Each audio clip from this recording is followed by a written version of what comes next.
A widowed woman and mother of 2 children entered the convent and became a saint. Do you know who I am talking about? The saint of impossible causes, the advocate of the righteous, who intervenes in difficult situations with her divine grace.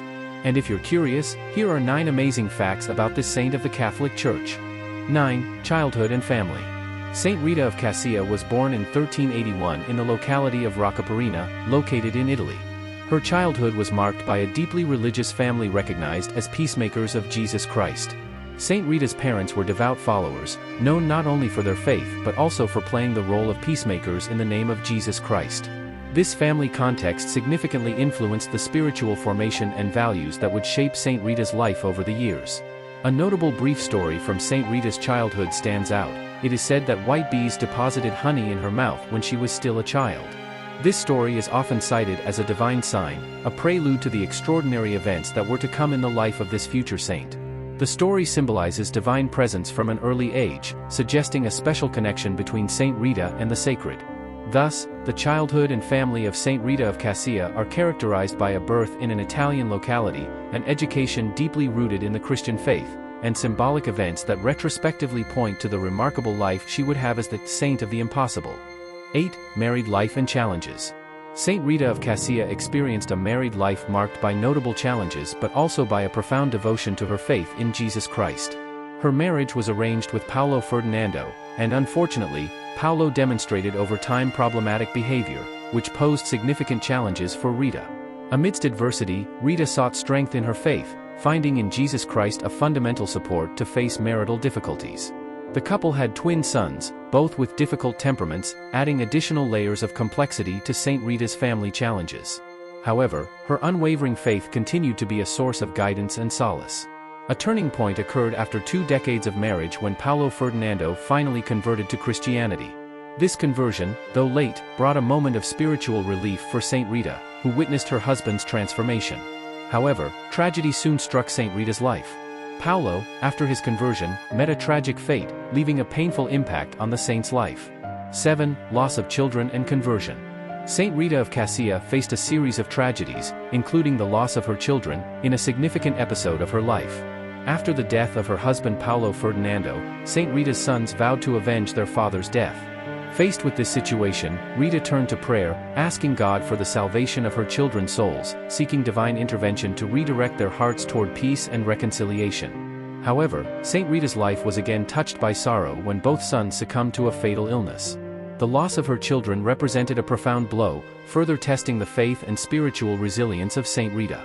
In the face of this tragedy, instead of succumbing to bitterness or despair, Saint Rita demonstrated a remarkable Christian response. In an act of extraordinary compassion and forgiveness, she actively worked to reconcile her deceased husband's family with the killers of her son. 6. Religious vocation. From a young age, Saint Rita of Cascia nurtured a deep desire to follow a religious life. However, her path towards a religious vocation was permeated by notable challenges. Initially, Saint Rita faced difficulties entering the Augustinian sisters community due to her past, which included marriage and the complexities associated with that experience. However, her religious life took a remarkable turn through a miracle that facilitated her entry into the order. The miracle in question is often associated with an extraordinary vision that Saint Rita had. In the vision, Saint Augustine, Saint Nicholas of Tolentino, and Saint John the Baptist appeared to her, thus opening the doors to her admission into the religious community. This supernatural experience not only removed the barriers hindering her entry but also solidified Saint Rita's conviction in her religious vocation. The vision of these saints not only facilitated Saint Rita's acceptance into religious life but also symbolized divine support and confirmation of her choice to dedicate herself completely to God. 5. Stigmata and religious life. The religious life of Saint Rita of Cascia was marked by extraordinary events, including the reception of stigmata, physical manifestations of the wounds of Christ on the cross. In a moment of deep spiritual connection, Saint Rita received stigmata, which were marks of the wounds from the crown of thorns of Jesus Christ. This supernatural experience not only highlighted her as a particularly devout figure but also placed her in a unique situation within the Christian tradition. Due to the unpleasant odor associated with the stigmata, Saint Rita lived in isolation for 15 years. This period of seclusion was a consequence of the extraordinary nature of the marks she bore, which, while representing a special connection to the Passion of Christ, also generated discomfort and strangeness for those around her. Despite the isolation, Saint Rita participated in the First Holy Year in Rome. During this special occasion, she experienced a temporary relief from the stigmata. This momentary respite, though offering some physical comfort, did not diminish the spiritual depth of her experience. 4. Miraculous acts and trials. The life of Saint Rita of Cascia was punctuated by a series of miraculous acts illustrating her special connection with the divine and her ability to overcome notable trials. One notable miracle associated with Saint Rita involves a dead plant miraculously transforming into a vine. This supernatural event serves as a visible manifestation of divine power and God's presence in the saint's life.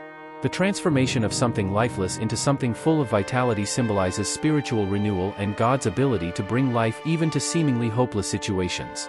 Additionally, Santa Rita is known for a miraculous request during winter.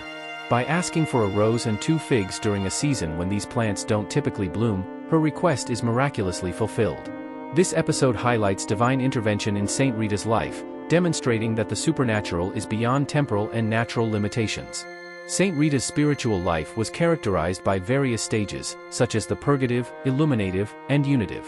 These phases represent different stages of spiritual growth she went through. The purgative phase involves the purification of spiritual impurities, the illuminative is marked by a deeper understanding of faith, and the unitive refers to direct communication with God. 3. Death and posthumous miracles. Saint Rita of Cascia passed away on May 22, 1457, marking the end of her earthly life. Her transition from this world was accompanied by notable events interpreted as celestial signs and posthumous miracles. At the time of her death, witnesses reported celestial signs indicating divine presence. Occurrences like these were often interpreted as manifestations of divine grace associated with the sanctity of Saint Rita.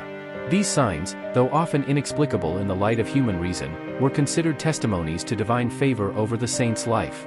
After her death, the monastery where Saint Rita resided became permeated by a gentle fragrance, indicating a spiritual presence transcending the earthly realm. Her cell, where she lived her final days, was reported as radiant after her death, symbolizing the spiritual light she brought into the world.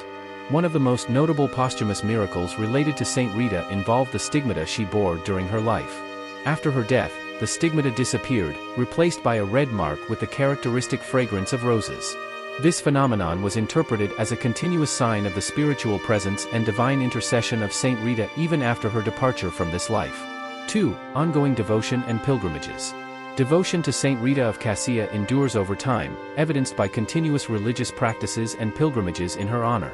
The incorrupt body of Saint Rita is displayed for the veneration of the faithful, becoming a focal point for devotees seeking a closer spiritual connection with the saint. The incorruptible preservation of the body is often interpreted as a divine sign of the sanctity of Santa Rita, reinforcing her position as an inspirational figure and a channel for divine grace.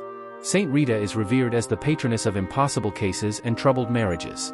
This attribution reflects the reputation she has gained over the centuries as an intercessor in challenging situations. Followers from all over seek her assistance in times of difficulty, believing she is capable of interceding with God on behalf of those facing seemingly impossible circumstances. The ongoing devotion to Saint Rita of Cascia also manifests through pilgrimages.